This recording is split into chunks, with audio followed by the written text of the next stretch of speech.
Comencé a estudiar teología el mismo año en el que me convertí. En ese año me encontraba estudiando filosofía en la Universidad Complutense de Madrid, pero decidí estudiar el grado en teología en esta facultad y lo comencé en el año 2014 y lo terminé en el año 2018. Ese mismo año tuve el deseo de seguir estudiando teología, así que me apunté al programa del máster en teología en esta facultad también y lo comencé en el año 2018 y lo terminé en el año 2020.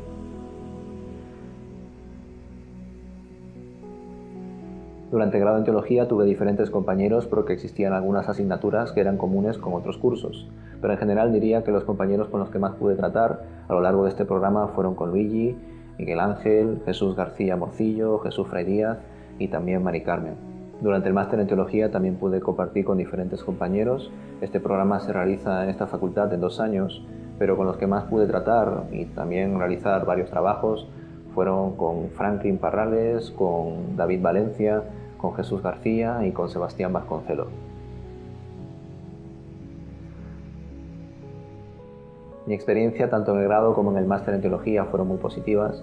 Por un lado, en el grado en teología pude compartir con compañeros que no solamente se limitaban a ir a clases, sino que también quedaba con ellos. En algunas ocasiones nos íbamos a tomar un café, incluso también con los profesores, que no solamente se centraban en las clases, sino que también conversaban contigo, podías visitar sus iglesias, podías charlar con ellos de la vida, de la fe, de las diferentes experiencias que uno va teniendo conforme va creciendo en el Señor. Y la verdad que tengo muchos recuerdos de diferentes profesores, de Samuel Escobar, de Roberto Veler, del profesor Víctor Martín también, y de tantos otros que de algún modo u otro creo que dejan huella en ti. Durante el máster en teología también tuve una experiencia muy grata. Es cierto que la mayoría de ellos se caracterizan por vivir fuera de Madrid. El máster se centra en un perfil de estudiantes que ya están trabajando, que ya tienen un ministerio, que en algunos casos también ya tienen cierta edad, cierta experiencia, por supuesto formación, incluso ya también sus familias y demás. Y por ello es cierto que en ese sentido la relación que se tenía en el grado en teología en ese caso no se daba tan fuerte, ¿no? También porque varios de los estudiantes que estaban en el máster en teología no residían allí, a diferencia del grado, pero en general diría que también fue un ambiente muy positivo y muy académico. También es cierto que en mi caso coincidió en que varios profesores que estaban enseñando en el grado en teología cambiaron a la hora de estudiar en el máster en teología, ¿no? Incluso algunos profesores nuevos aparecieron durante ese proceso y también diría que durante ese cambio se notó las diferentes herramientas que podía haber adquirido en el grado y que en el máster me enriquecieron muchísimo más. Mi trabajo de fin de grado se centró en la escatología veterotestamentaria y su culminación en el profeta Juan el Bautista. Como diría el propio Jesús, la ley y los profetas fueron hasta Juan. Por lo tanto, analicé a Juan el Bautista como una figura escatológica, como un heraldo del fin, aquel que preparaba el camino para el Señor, y tuve el deseo también de investigar el Antiguo Testamento, especialmente aquellos textos escatológicos, proféticos, que apuntaban al Mesías, especialmente a su primera venida. Tuve deseos de realizar esta investigación por cuanto comúnmente cuando pensamos en la escatología nos imaginamos en los destinos eternos del cielo y el infierno, en el juicio final, en la resurrección final. Es decir, pensamos en muchos textos que todavía hoy no se han cumplido. Y comprendí que a la hora de analizar estos textos que hacen referencia a la primera venida y a sucesos que ya se han cumplido, de algún modo también reforzamos esa esperanza por aquellos otros textos, promesas y profecías que todavía no se han cumplido, ¿verdad? Así que en ese sentido me pareció una investigación muy necesaria. Tuve como director al decano David Dixon, en aquel momento el decano David Dixon y profesor de diferentes asignaturas, el cual también fue mi director del trabajo de fin de máster. Mi trabajo de fin de máster se centró en el estudio de la obra del maligno durante el ministerio del Señor Jesucristo y su aplicación a nuestro entendimiento demonológico. En este caso tenía en mi corazón cierta sensibilidad por cómo las iglesias a veces, quizá por alejarnos a ciertas expresiones dentro de algunas iglesias evangélicas, especialmente los que son bautistas o más conservadores, a mi modo de ver, en algún momento de su vida de iglesia, en sus ministerios, en su misión, quizá han podido dejar de lado, por irse al otro lado de la balanza, todo lo que tiene que ver también con el maligno y sus huestes y sus influencias y sus ataques. Y ciertamente comprendí que en algunos casos se podría llegar a confundir situaciones que son propias de problemas espirituales con problemas físicos y viceversa, ¿verdad? Por ello también durante este trabajo tuve pues la paciencia de no solamente investigar pues diferentes libros teológicos de diferentes teólogos, sino que también pues tuve el deseo de entrevistar a psicólogos cristianos, a pastores tanto pentecostales como bautistas y también a sacerdotes católicos, entre ellos también a un exorcista, para tener una visión panorámica de cómo se comprende la demonología en las diferentes iglesias evangélicas y también en la católica, no solamente a lo largo de la historia, sino también en la actualidad. Y cómo en algunos casos situaciones o problemas espirituales se pueden confundir con situaciones y problemas psicológicos o psicosomáticos, físicos y al revés. Entonces, en ese sentido creí necesario realizar esa investigación y, por supuesto, como no, extraer primero todos aquellos principios, testimonios que nos encontramos en la palabra de Dios, especialmente en los evangelios. Durante los 4 años en los que estudié grado en teología tuve la oportunidad de realizar prácticas en diferentes iglesias, comenzando como seminarista en la iglesia donde di mis primeros pasos, en la iglesia donde me bauticé, que es la primera iglesia evangélica bautista de Getafe, donde está mi pastor y mentor Pedro Gil. Luego pasé en el tercer curso a hacer unas prácticas en la iglesia evangélica Encuentro con Dios, que está en Moratalaz, y en ese momento tenía como mentores a Washington y a Rita, que son pastores y misioneros brasileños. Y luego estuve en la Iglesia Evangélica Bautista de Torrejón de Ardoz, un punto de misión de la Iglesia IBC. Y en ese momento se encontraban Lucas y su esposa Betsy, que eran misioneros de una agencia norteamericana. Y cuando justo terminé el 4.º año del grado en teología, ese verano, tuve la oportunidad también de realizar unas prácticas, una colaboración en la Iglesia Evangélica Bautista de La Palma, en las Islas Canarias, donde luego más adelante pues sucedió lo del volcán. Y en aquel momento también tuve la oportunidad de tener a otros mentores, pastores y misioneros, en esta ocasión de una agencia misionera alemana. Durante el máster en teología el carácter de las prácticas es muy diferente al grado en teología, ya que se enfoca más a la acción social, a la ayuda humanitaria, a la obra social, a todo lo que tiene que ver más con lo cívico, con la ayuda al ciudadano, con la atención a personas que se encuentran pues, en situaciones de discriminación, en situaciones complicadas, y sin embargo en las prácticas del grado en teología se centran más en una experiencia pastoral, en una experiencia de ayuda a la iglesia, en diferentes ministerios, y como digo, pues en el máster tiene más un índole social, ¿no? En mi caso tuve la oportunidad de realizar mis prácticas en Diaconía Madrid, que hoy en día se llama La Red, y en esos meses que estuve en esta entidad pues tuve la oportunidad de realizar diferentes labores administrativas, también de crear e impartir talleres a personas que se encontraban en búsqueda de empleo y también pues realizar diferentes llamadas y gestiones, especialmente con personas que se encontraban pendientes de ayudas por situaciones desfavorables, por ser inmigrantes, por en definitiva pues encontrarse en situaciones precarias. Así que fue una experiencia muy grata también, diferente, muy diferente a las prácticas que realicé en grado en teología,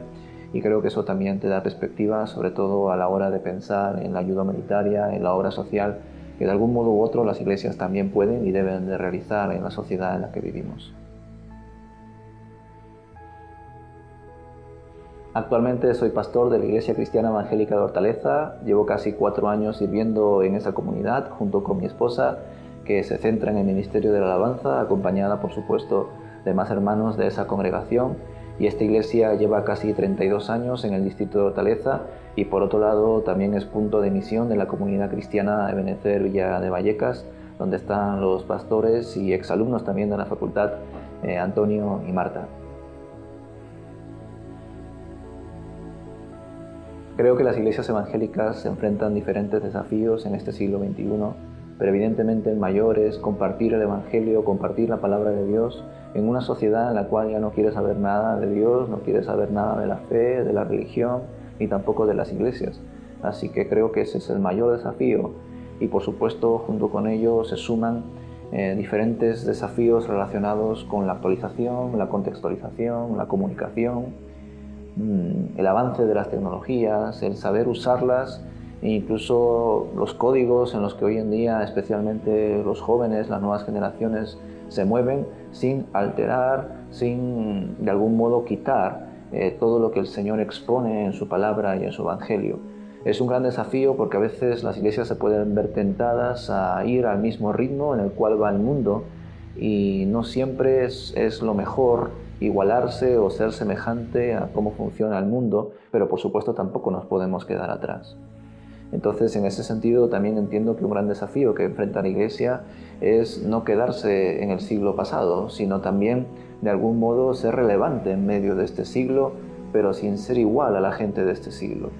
Así que, en ese sentido, también considero que un gran desafío es ser pacientes, buscar del Señor, buscar de su voluntad, orar, no ser impulsivos, no querer crear diferentes programas, diferentes métodos para alcanzar a más gente, sino más bien profundizar en la palabra de Dios con los que ya contamos en la congregación, capacitarles, guiarles, acompañarles y de esa manera juntos ir poco a poco más allá a aquellas personas que necesitan de Dios y que en muchos casos no son conscientes de ello y, cómo no, compartir de la palabra, compartir nuestro testimonio como creyentes y hacerlo siempre en comunidad, no solamente como destellos de luz o voces de personas que se encuentran en solitario, sino como iglesia, como cuerpo, como congregación, juntos siendo un punto de luz allá donde el Señor nos ha puesto.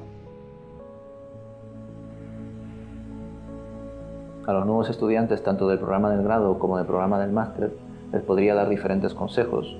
Quizá los consejos que daría a los estudiantes del grado en teología serían relacionados con la convivencia, con los diferentes compañeros, especialmente si tienes la oportunidad de residir en la facultad y no solamente de estudiar allí, pero también la oportunidad de compartir con los profesores, de charlar con ellos, de no limitarse solamente a las clases, especialmente cuando los profesores se muestran pues abiertos a poder hablar más contigo, a poder tomar algo contigo, a charlar sobre las experiencias ministeriales, sobre la historia, sobre las iglesias, a ir más allá de lo que se aprende en las aulas y, cómo no, pues también fomentar amistades, relaciones con compañeros del ministerio. Y creo que es muy importante invertir ese tiempo, especialmente en el grado, porque son más años, puedes ver la evolución. En muchos casos incluso tienes la oportunidad de repetir con esos profesores y con varios compañeros con los que puedes compartir, y yo creo que eso enriquece la investigación.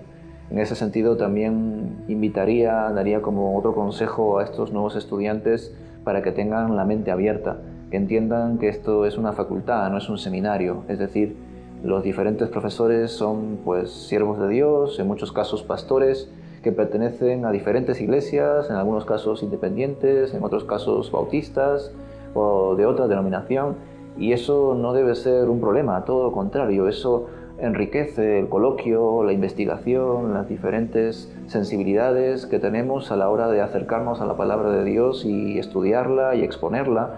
y eso nos debe dar perspectiva, nos debe dar deseos de poder investigar más y de adaptarnos a lo que nos rodea y a los diferentes hermanos, que cada uno pues desde luego tiene sus inquietudes y sus necesidades,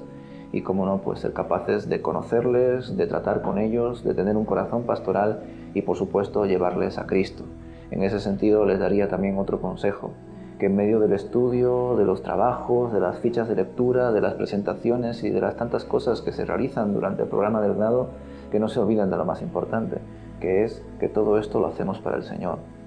Que no descuiden su vida personal con Dios, su tiempo de oración, su devoción por el Señor. Porque a veces a la hora de estudiar tanto y estar tan afanados con ciertas cosas, podemos dejar a un lado lo más importante, y eso podría ser un gran problema a la hora de estudiar este grado. En relación a los nuevos estudiantes que se puedan apuntar, ojalá pronto, aquellos que se lo están pensando, al programa del máster en teología, les diría que sí es compatible tener un trabajo, tener una familia, tener pues diferentes obligaciones y poder realizar este programa. Es un programa que está bastante condensado, en muchos casos las clases son solamente unos pocos días al mes Se realiza en 2 años, ciertamente el segundo año se centra bastante en la propuesta y en la investigación, el desarrollo y, como no, la presentación del trabajo de fin de máster. Es 1/3 de los créditos de todo el programa del máster en teología, así que en ese sentido les diría que sí es posible organizarse, planificarse, como no, pues hacerlo con cabeza desde el principio. Creo que ese sería uno de mis mayores consejos. En mi caso fue así, nada más empezar el máster en teología, yo ya tenía muy presente cuál iba a ser mi TFM, ya tenía incluso pues mi contacto con el director, el cual me ayudó bastante durante la investigación. Así que ese sería uno de los consejos que les daría a los estudiantes del máster en teología, que se organicen, que tengan en cuenta, tengan ya en mente qué tema van a investigar, qué es lo que van a querer presentar y profundizar. Y en ese sentido también otro consejo que les daría es que aprendan a usar diferentes fuentes, diferentes versiones de la Biblia, por supuesto herramientas como interlineal y comentarios teológicos, exegéticos. Desde luego pues pueden haber bastantes compañeros que no tengan mucho conocimiento del griego y del hebreo, pero si pueden usar diferentes herramientas que hoy en día con los avances tecnológicos es mucho más asequible, creo que pueden realizar una gran investigación, una gran propuesta, un gran trabajo, un gran TFM, si usan las herramientas adecuadas y sobre todo pues si buscan entre ellos también aquellos recursos que les pueden ayudar a la investigación y, como no, a la aplicación en el ministerio pastoral o en general en cualquier servicio que cada uno tenga porque el Señor le haya llamado a ello.